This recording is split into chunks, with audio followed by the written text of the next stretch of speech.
uphile uphushe uphumelele igama kupastor uyithaleni uflika ubalini ufanele ukuthi inamba uyisense kuphela uma ungumlandeli sokulani isenja 50 ama kuphela uyangifonela ungathaphi uzofona kusuka ngomsombuluko kuya ku Friday kuphela Saturday and Sunday so ngibusy Sunday ngisesontweni sibheka la udaba lamaphupho mbukeli noma umlandeli obebuza la ngokuphupha inyoka ephuma kuphi esikhwameni so uma inyoka iphuma esikhwameni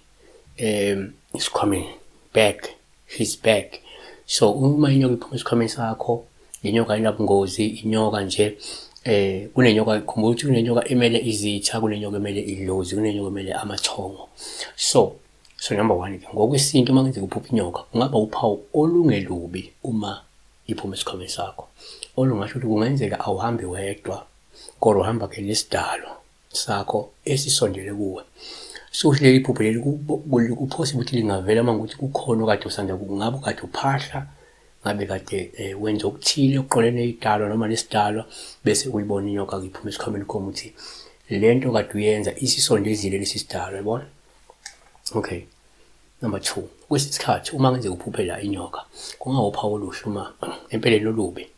uma iphuma oluhle empeleni oluhle uma iphuma esikhwameni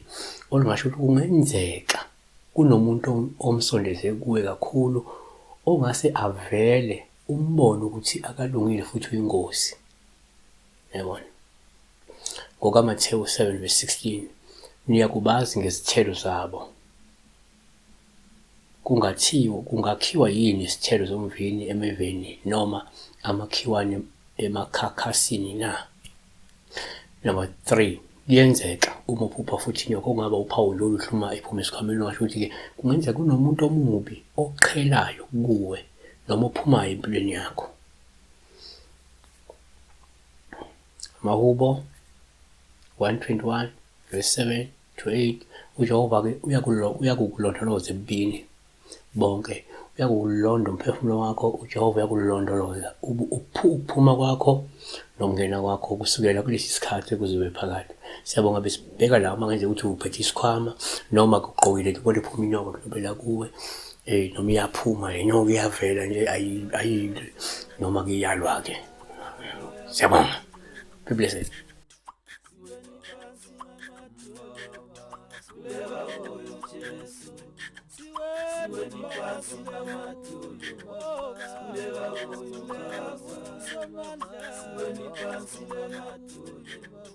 Kuleka kuyo Jesu